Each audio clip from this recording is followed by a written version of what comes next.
제33회 국무회의입니다. 대통령님께서 개회선언과 함께 모두 말씀을 하시겠습니다. 네, 제33차 국무회의를 시작하겠습니다.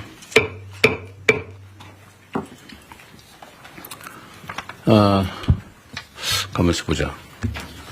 제가 모두 말씀을 드리기 전에 이번에 전임 국무위원들은 다 바뀌었고 지금 임명되지 않은 국무위원 몇 분을 뺀 새로운 국무위원들이 다 오셨는데 전에 인사말 하지 않으신 다른 분들도 좀 하고 시작할까요? 네, 그렇게 합시다. 전에 인사하지 않으신 분들부터 여기서 가면서 할까요? 네, 제 기준으로 누구부터 할까요? 전에 안 하신 분. 해양수산부 장관님부터 그럼 해주시겠습니까? 그러세요, 그럼. 네. 반갑습니다. 해양수산부 장관 전재수입니다. 북극항로 시대를 맞이해서 북극항로 시대를 잘 준비하고 선도해서 한반도 남단 불경 지역에 새로운 수도권, 저희들은 앞으로 새로운 수도권, 서울 수도권을 해양 수도권이라고 부르게 될 텐데 새로운 또 하나의 수도권을 만들어서 성장 엔진 하나만 가지고 위태롭게 날고 있는 대한민국의 새로운 성장 엔진을 하나 더 장착해서 대한민국의 지속적이고 안정적인 성장이 가능할 수 있도록 열과 성을 다해서 일하겠습니다. 고맙습니다. 네, 여쭤 돌아가면서 하시죠. 누구 다음에 안 하신 분? 다음 통일부 장관님. 네. 네, 20년 만에 국무회의에 참석한 통일부 장관 정동영입니다. 얼마 전에 이임한 국무위원 한 분이 이렇게 말했습니다. 자기가 장관으로 1년 동안 국무회의에 참석해서 발언한 분량보다 이재명 대통령 모시고 2번 국무회의 했는데 그때 발언량이 많았다. 국가가 일하는 방식에 대해서 국민들 기대가 큰 것 같습니다. 저도 최선을 다하겠습니다. 감사합니다. 네, 다음 중소기업벤처 장관님. 네, 안녕하십니까. 중소벤처기업부 장관 임명된 한성수입니다. 그 중소벤처기업과 소상공인이 생존과 성장의 갈림길에 놓인 이 상황에서 제가 이 소임을 맡게 돼서 무거운 책임감을 느낍니다. 회복과 성장과 행복이란 단어를 마음에 새기겠습니다. 그 산업과 기업의 시작점에 있었습니다. 중기부의 모든 정책들이. 그래서 그런 정책들이 거의 모든 부처와 관계되어 있기 때문에 앞으로 자주 찾아뵙고 말씀 많이 듣고 그리고 협조 요청드리겠습니다. 잘 부탁드립니다. 국방부 장관님. 네, 국방부 장관 남규백입니다. 먼저 국가와 우리 군을 위해서 일할 기회를 주신 대통령님께 먼저 감사의 말씀을 드립니다. 바라보는 시선이 달라야 도달하는 목적지가 다르다고 생각합니다. 말고비를 확실히 잡고 우리 군의 계획을 이끌어내겠습니다. 12.3 불법 개헌으로 인해서 현재 우리 군은 군심이 흩어져 있습니다. 군심을 바로잡고 국민의 군대로 재건시키는데 모든 역량을 쏟아붓겠습니다. 여기 계신 국민님께서 많은 협력을 바라겠습니다. 감사합니다. 다 하신 건가요? 네. 네, 우리 장관님은 그 국방홍보원인가? 그 국방일보에 장관님 취임사를 편집을 해가지고 주요 핵심 메시지는 빼버렸다 그러던데 기강을 잘 잡으셔야 될 것 같습니다. 네, 심각합니다. 국방부 장관이 한 취임사를 편집을 해서 내란 언급은 싹 빼버렸다더라고요. 네. 그리고 혹시 송 장관님은 전에 말씀하셨던가요? 안 했죠? 여기도 신임입니다, 신임. 네, 한 말씀 하시죠. 새로운 각오로. 예, 대통령님. 저는 그야말로 우리 총리님한테 사실 그 선수를 좀 뺏겼습니다. 제가 인사말을 하려던 게 뭐였냐면은 저는 연속의 책임을 지겠습니다. 그리고 혁신의 책임도 지겠습니다. 그런데 이것을 소통과 신속과 그런 수단을 통해서 성과를 최대한 내겠습니다. 이야기를 하고 싶었는데 제가 마음에 먹고 있던 걸 총리님이 취임사에서 그대로 쓰셔서 제가 깜짝 놀랐습니다. 그래서 그 같은 마음으로 그 우리 정부의 성공을 위해서 그리고 국민들의 그 삶이 조금 나아지도록 그리고 우리 농업인들의 삶도 조금 더 나아질 수 있도록 제가 할 수 있는 최선의 역량을 발휘하겠습니다. 여기 계신 분들이 많이 협조해 주시면 더욱더 힘을 내서 하겠습니다. 고맙습니다. 네. 어업인, 축산인, 임업인도 잘 챙겨주시기 바랍니다. 네, 다 같은 마음으로 또 새롭게 잘해주시기 바랍니다. 네, 지금 민생회복 소비 쿠폰이 지급돼서 시중에서 사용되고 있는데, 이게 일주일 만에 80% 국민들께서 수령을 하셨다고 합니다. 이게 비교를 해보니까 2020년에 긴급재난지원금을 지급했을 때 같은 기간에 비교했을 때 24%포인트 더 높다고 합니다. 이거는 사실 우리 국민들께서 얼마나 이 소비 쿠폰을 기다려왔나라는 것을 보여주기도 합니다. 혹여라도 지급 대상에서 누락되는 일이 없도록 소외되는 분들이 없도록 잘 챙겨주시길 바랍니다. 지방정부의 역할이 매우 중요하다는 말씀도 드립니다. 그리고 우리가 이 과정에서 하나 좀 되새겨봐야 될 것이 언제나 행정을 하는 데 있어서는 공급자인 우리 또는 공무원들의 행정 편의 이런 위주로 생각하면 안 된다는 것입니다.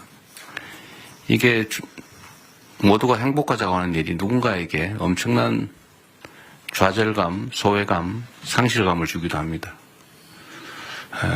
뭐 카드에 금액을 표현한다든지 이렇게 해서 내가 기초생활 수급자구나 라고 하는 게 드러나는 게 얼마나 고통스럽겠습니까? 그럼 배려죠. 어쨌든 그래서 이런 걸 경험 삼아서 행정은 나라의 주인인 국민을 중심으로 행정 수요자를 중심으로 사고해야 된다. 실행해야 된다는 점을 다시 한번 생각하면 좋겠습니다. 기후변화 때문이겠지만 폭우에 이어서 폭염이 심각합니다. 온열 환자가 지난해에 약 3배인 2,400명을 넘어섰다고 합니다. 폐사 가축수도 지난해 10배, 100만 마리를 넘어섰다고 합니다. 관련 부처에서 이게 국가적 비상사태다라는 각오를 가지고 가용 인력 예산, 역량을 총동원해서 피해를 최소화해 주시기 바랍니다.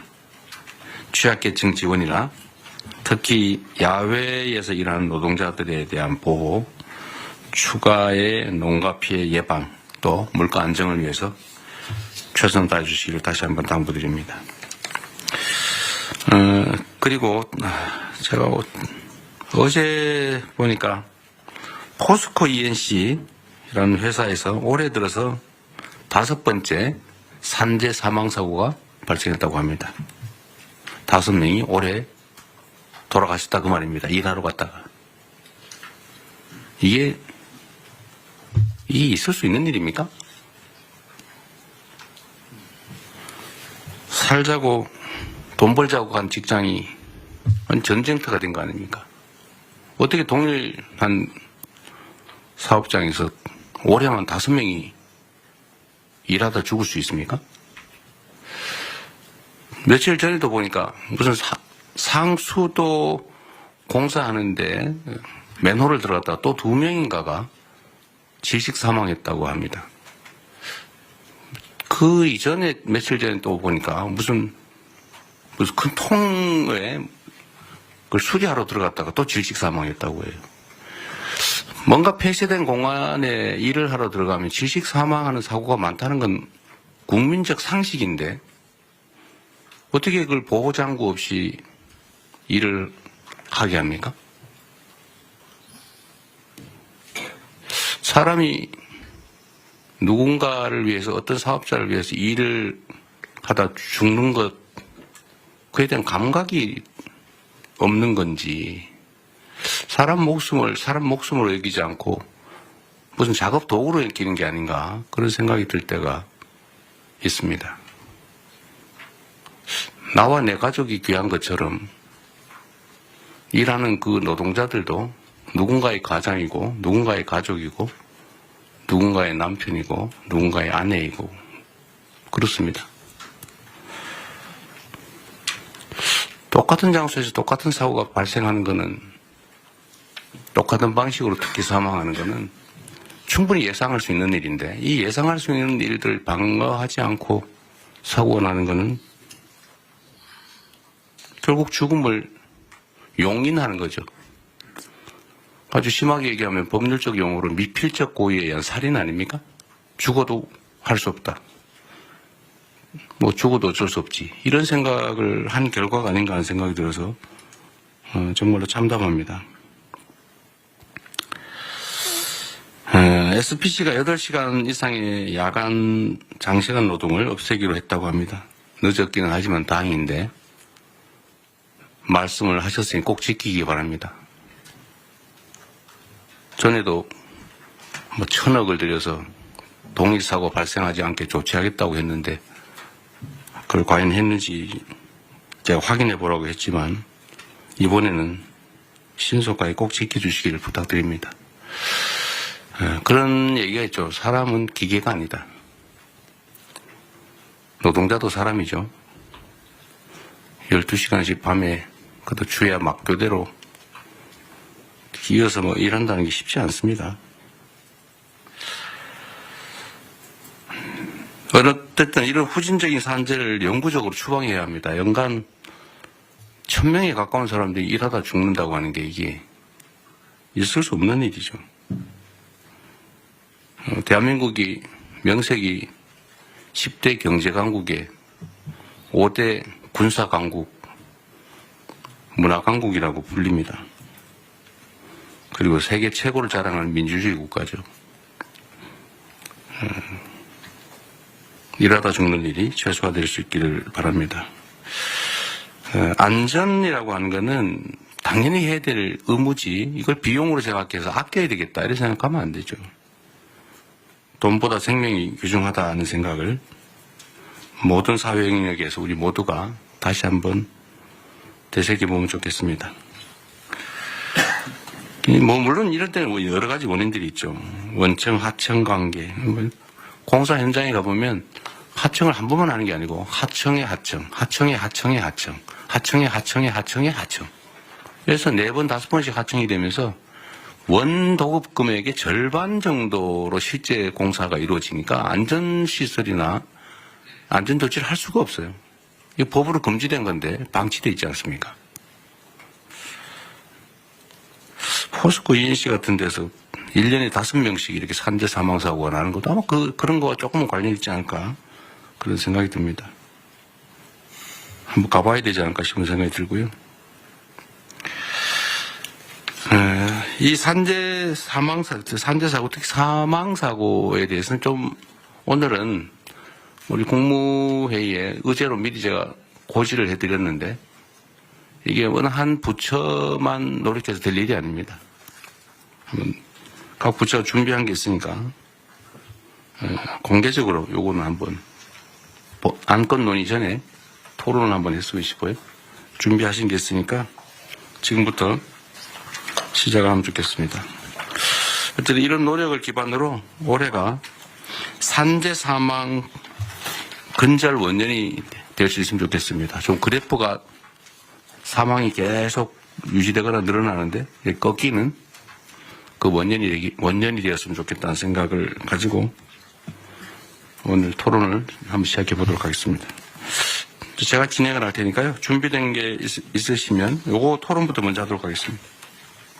누가 준비하시죠? 고용노동부 장관님. 네. 네, 고용노동부 장관입니다. 요약해서 자료가 있으니까. 자료에 근거해서 네. 보고드리겠습니다. 네. 먼저 중대재해 현황입니다. 올해 1분기 사고 사망자 수는 137분입니다. 좀처럼 줄지 않고 있습니다. 유형을 보면은 떨어짐, 끼임, 부딪힘 등 후진국형 사고가 다발되고 있습니다. 최근 기후위기에 따라 온열 질환 더하기 질식사고가 또 새롭게 나타나고 있습니다. 대통령께서도 말씀하셨던 상수도에서도 지금 질식사고가 산소 결핍으로 인해서 발생된 것으로 추정됩니다. 원인 분석입니다. 먼저 가장 큰 원인으로는 대통령께서도 말씀하셨듯이 안전과 사람을 비용으로 여전히 인식하는 관행이 만연합니다. 왜 사람에 대한 지원은 비용이고 설비에 대한 지원은 투자인가? 이런 질문을 던져봅니다.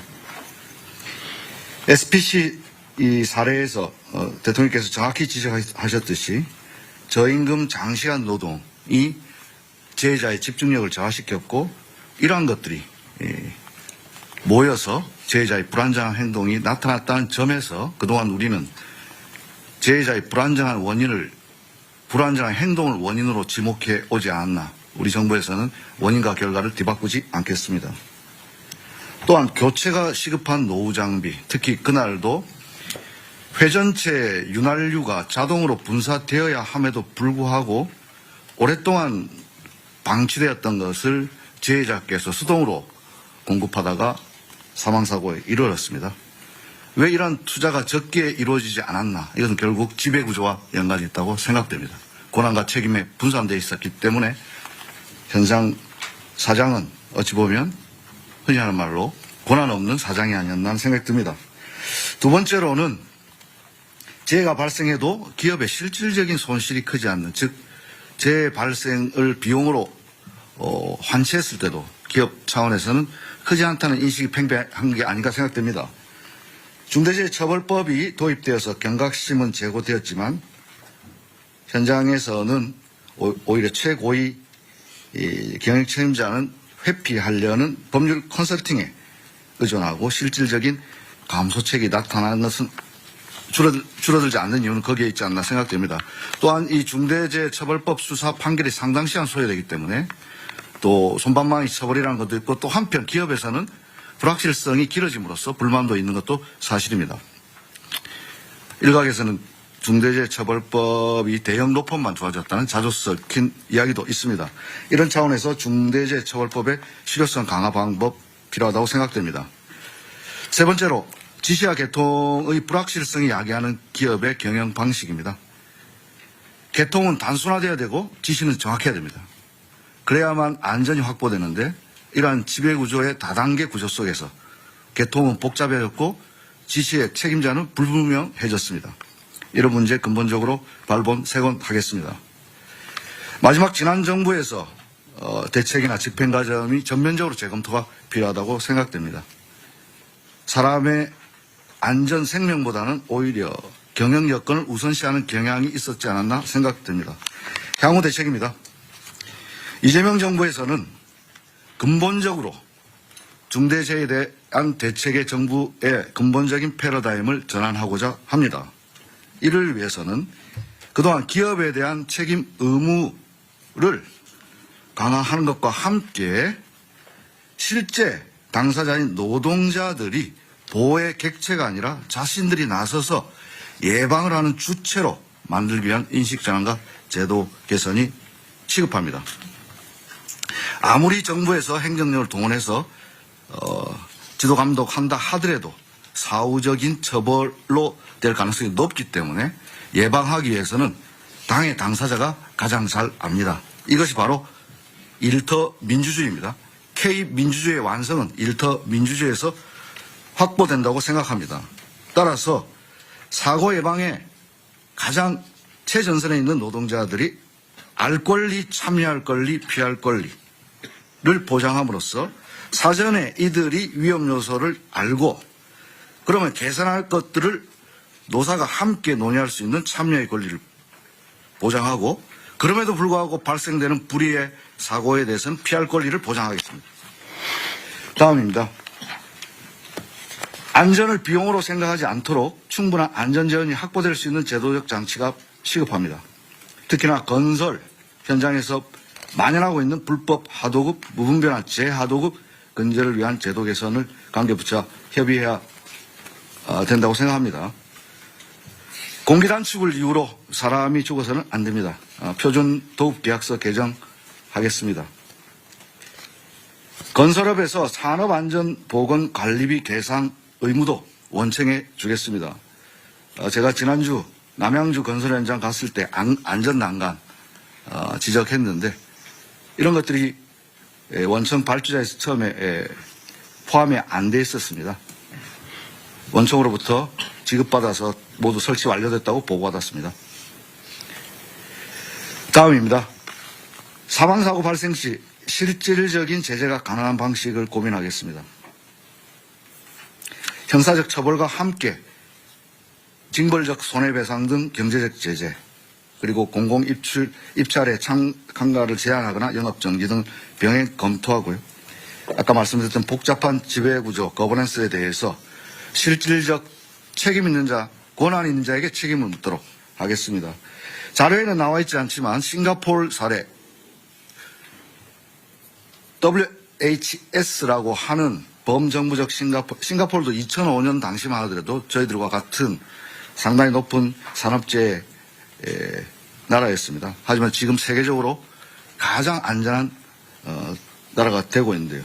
거기에서는 이러한 노동자들의 권리 보장과 함께 실질적 책임자에 대한 처벌 더하기 실질적인 제재, 예를 들자면 벌점을 많이 받았을 때는 이주 노동자의 취업을 제한한다든지 이러한 조치들을 통해서 지금 현재 전 세계적인 안전한 나라가 되고 있습니다. 싱가포르 사례 적극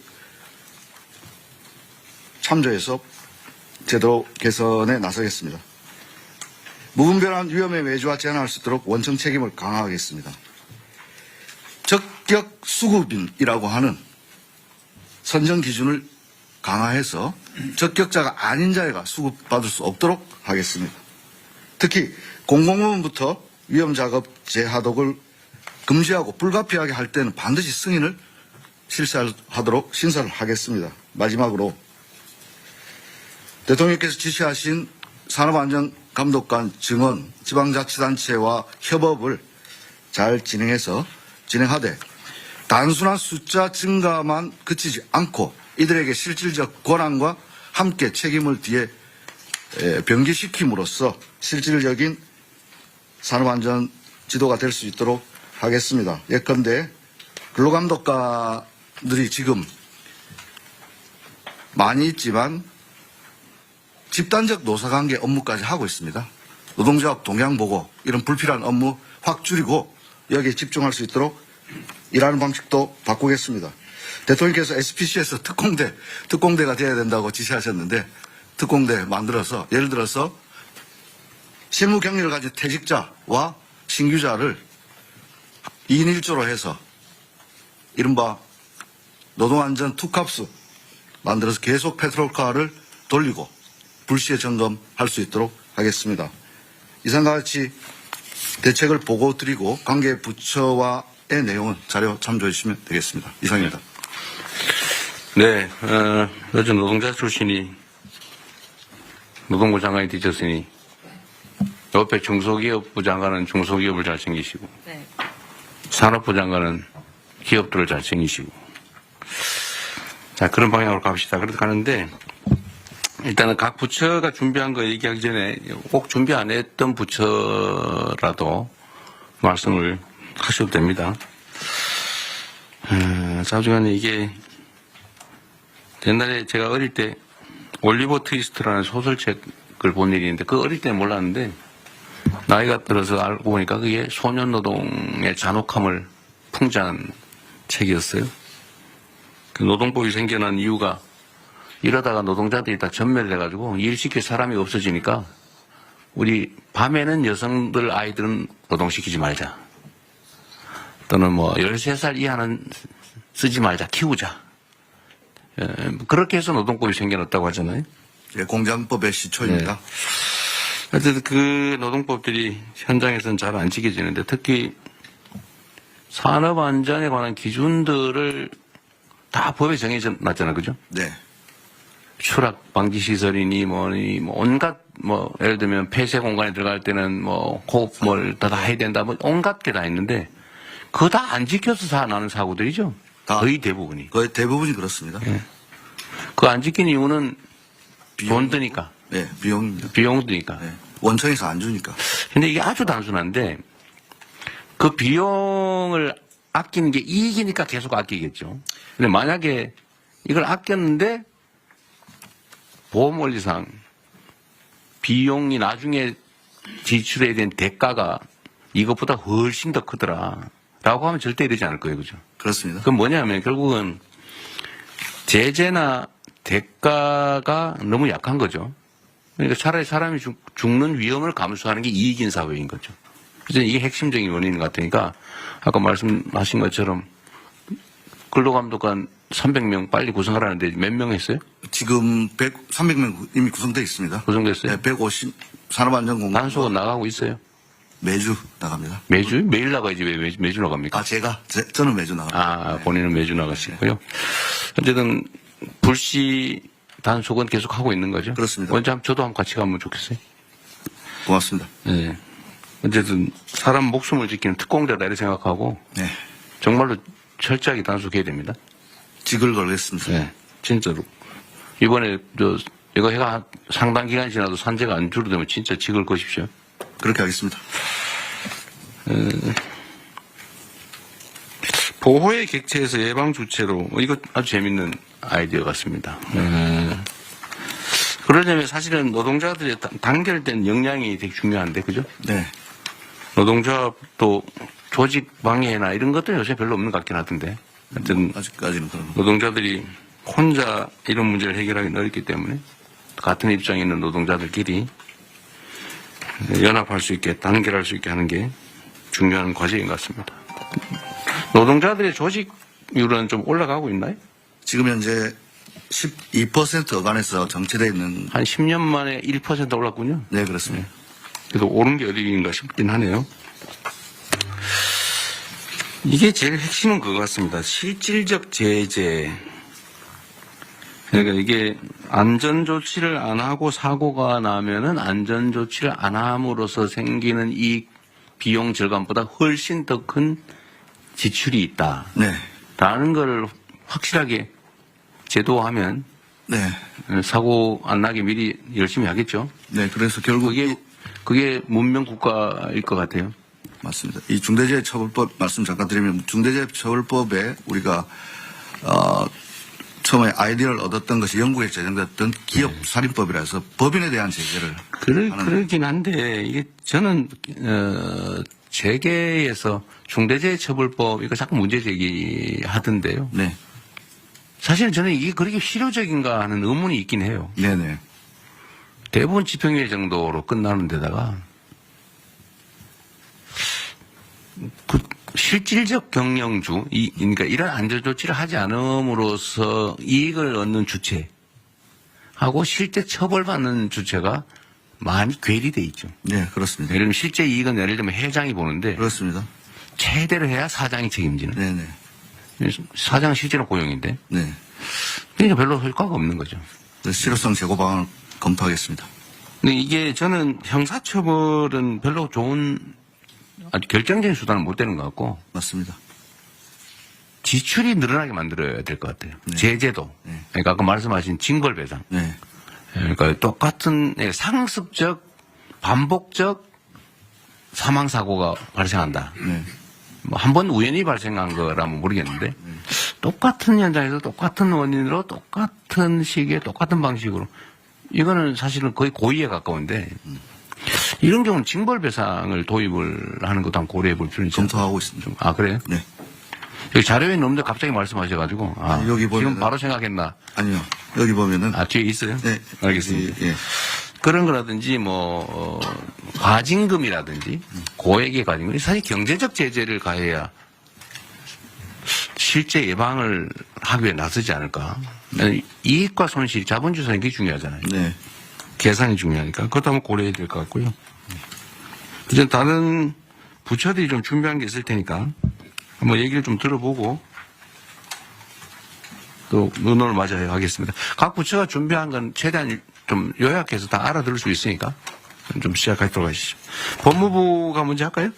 예, 순서에 따라 법무부 먼저 하겠습니다. 어쨌든 뭐 중대재해나 산재 관련해갖고 국민 일반의 감정 신속하고 엄정한 수사와 처벌을 원하고 있습니다. 지금 현재 실태를 확인해 보니까 최근에 중재법으로 처리된 30건에 관련해갖고요. 수사 단계에서 검찰 송치까지가 한 418일 걸렸습니다. 검찰에서 기소까지가 200일이 걸렸습니다. 600일이 넘어가기 때문에 국민 일반들 정서와는 상당한 거리가 있는 것 같습니다. 원인은 뭐 아시는 것처럼 기업의 보건안전 시스템 전반을 좀 살펴야 되고 실질적인 지배구조가 어떻게 되어 있는지 이런 것 때문에 뭐 다량의 압수이라든가 사건 관계가 굉장히 많아서 굉장히 지연되는 측면도 있고요. 그다음에 법 시행 초기라 여전히 법원의 판례라든가 수사의 어떤 기법에서 좀 미진한 부분이 있는 것 같습니다. 그래서 저희 법무부에서는 대검에서 전담검사 지정해갖고 초기부터 노동부라든가 관련 유관 기관들이 협의해갖고 쟁점과 수사 방향을 다 정리해갖고 좀 더 신속하게 수사할 수 있게 주도하고 있습니다. 그리고 대검 전담부서에서 직접 수사도 지원하고요. 근로감독관 대상으로 중재법 처리 및 수사 노하우 교육도 좀 시키고 있습니다. 그래갖고 최종적으로는 법원의 그 엄중한 처벌이 필요한데 법무부에서는 중재법 그 구형 기준을 마련해갖고 엄정하게 시행되고 있는데 법원에 지금 양형 기준이 없습니다. 그래서 법원에 양형위원회에다가 양형 기준을 좀 저희들 강력하게 요청하고 있습니다. 최근 같은 경우는 최근 그 아리셀 화재 사건 같은 경우는 대표자에게 20년 구형했습니다. 그래갖고 저희들이 관련자들이 하여튼 책임에 상응한 또 처벌을 좀 받을 수 있도록 최선을 다하겠습니다. 아리셀 20년 구형하셨는데 그 아리셀의 사망자가 몇 명이죠? 지금 23명. 23명 이상 있어요. 그 지금 기준에 의하면은 지금 사망자 1인당 징역 2년 6월에서 4년 정도로 설정되어 있는데요. 또 이게 뭐 경합범 가중 이렇게 돼갖고 상한 전체. 그 교통사고 처리보다 별로 세지 않네요. 네, 그렇습니다. 네. 아까 전담부서 말씀하셨는데 전담 검사 얘기하신 거 부서는 아니고. 네. 근데 이게 예를 들면 광양에서 사고 나고 포천에서 사고 나고 이러면 전담이 별로 의미가 없는 것 같은데. 그래서 그 일선총에 지금 저희가 수사 지휘를 대검에서 하고 있습니다. 네. 전담 지휘자를 둔 거군요. 네, 그렇습니다. 전담 팀을 두는 걸 한번 검토해 보시면 어떻습니까? 이게 사람이 일하다 죽는 사건이라고 하는 게 그런 단순한 게 아닌데 교통사고 뭐 이런 거하고 좀 다르잖아요. 예, 예. 일하다 죽는 그것도 명백하게 사실 과실이 대부분 명백한 과실 아닙니까? 어디 내보니까 천정 철거하는데 이거 비계를 천정까지 설치를 해야 되는데 거기 안 하고 나도 천정 위에서 천정을 철거하다 떨어졌더라고요. 당연히 떨어질 위험성이 높잖아, 그죠? 네. 전담 이따 행안부 어떨지 모르겠는데 행안부. 네. 혹시 발표 있나요? 발표는 갖고 있다. 아따 말씀하시. 이거 하루에도 10명씩 지금 사망하는 거 아닙니까? 그렇죠. 네. 이거 전담팀을 하나 두는 거 어떨까요? 아니면 지휘팀이라도 지금 수사인데 원칙적으로는 경찰이 하는 거잖아요. 그죠? 예. 검찰은 이제 송치된 사건에 대한 처리인데, 물론 그전 요즘 지휘도 안 하죠. 지휘도 안 되고요. 다만 구속영장이나 압수 강제수사 방향이라든가 공소제기를 위해서. 경찰은 인력이 좀 있는 편이니까. 네, 그렇습니다. 이따가 그 얘기 한번 해봐 주세요. 네. 이거 산재 사망 사고는 아예 전담 팀을 부서를 하나 두든지 해가지고 네네. 일률적으로 좀 모아서 하는 거.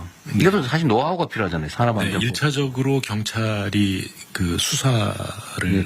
그렇죠. 이것도 약간 전문성이 필요한데 아까 이 발표에도 있던데 그죠? 네, 그렇습니다. 이게 지금 수사 노하우가 필요하다. 이건 산업안전법 숙지를 해야 되는데 예, 예.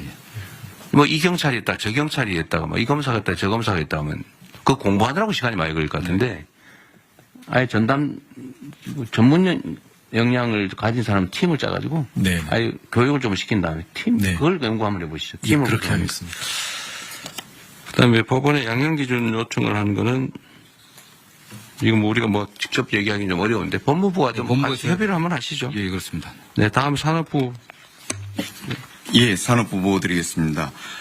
산재 사망자 수의 제조업 분야에서가 30% 정도를 차지합니다.